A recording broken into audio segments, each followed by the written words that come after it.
Namaskaram, Sadhguru. There is a lot of debate about immigrants in the United States right now. What is the solution for this? America is a land of immigrants, all right?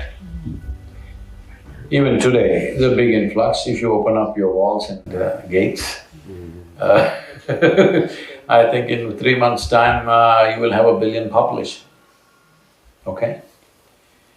So migration is a huge issue.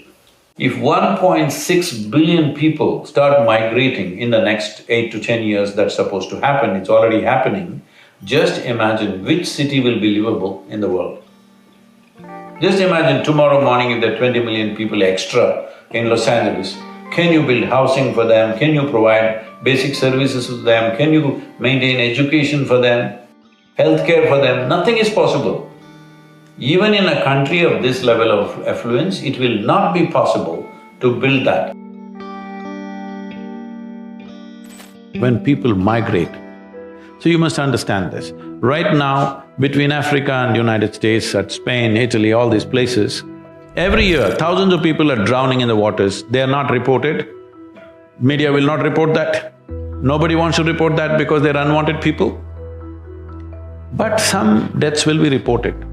Deaths are reported. Is anybody capable of reporting the human suffering of leaving their homeland, dragging their women and children and going somewhere? That suffering, can anybody report ever, I'm asking? Is death the only thing that matters? Human suffering matters, isn't it? Human suffering cannot be reported by news media. Only if deaths happen, they will say 100 people died, 200 people died, but that is not the real thing. Those thousands of people who left their homelands where they have lived forever and coming and desperately looking here and there, losing their wives and children and husbands and searching here and there, this is not a small thing.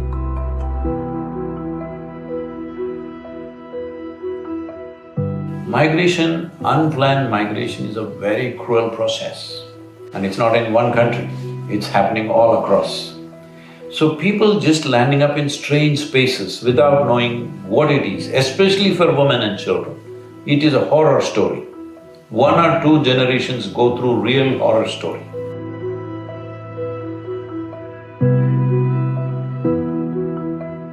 So why are people migrating? All kinds of reasons are given, but I'll ask you a simple question. If you had a piece of land and the soil is rich, would you leave that land and go? If you had trees on the land, would you leave it and go? You can easily survive there, at least subsistence farming will happen. Your nourishment will happen even if you don't make money. People will not leave that and go. Right now, that is in question. Basic nourishment is in question. So in the last 40 years, we have taken out nearly 37% of the world's topsoil out. It doesn't exist anymore. We've eaten it, we've thrown it, we've done something with it, but it's not where it should be. So we have soil for another 80 to 100 crops. What is our plan for tomorrow? By 2035, they're expecting massive food shortages simply because this time, usually it is famines happen because of lack of water.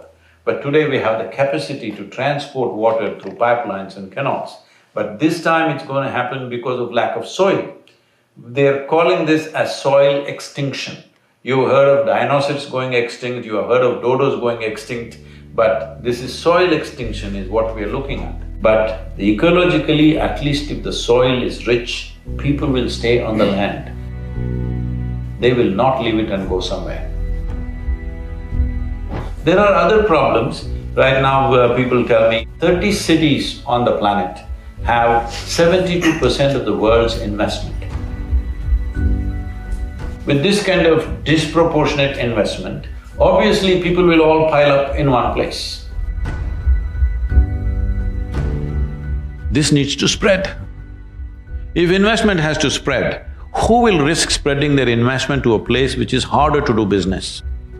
You have to create a fund which will allow a little more easy money. If you want easy money, you must invest it in impoverished societies.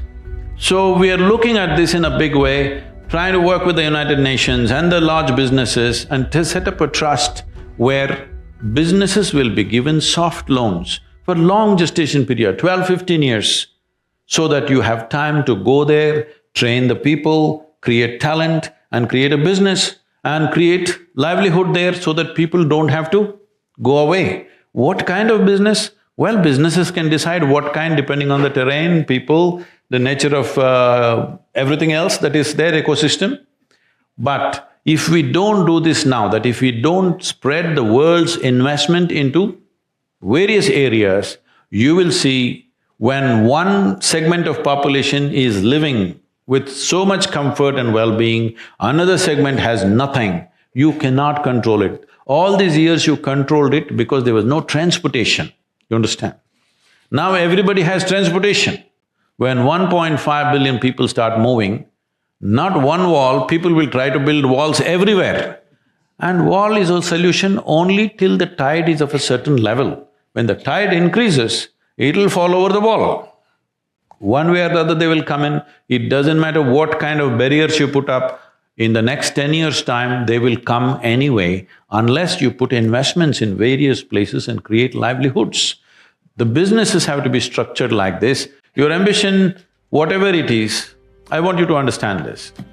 You will realize this as you go with your life, but if you realize early, it's better. In terms of activity, whatever activity we perform in the world, how deeply we touch another life is the most profound satisfaction of activity. That's the purpose of activity, really. Do you want to write a book that nobody wants to read? No. Do you want to cook something that nobody wants to eat? Do you want to build a building where nobody wants to live? When you do something, you want it to touch somebody's life. So if this is the thing, you must think on these terms. How to impact maximum number of lives and where can we do it? If we don't create this opportunity and allow migrations to happen, you will see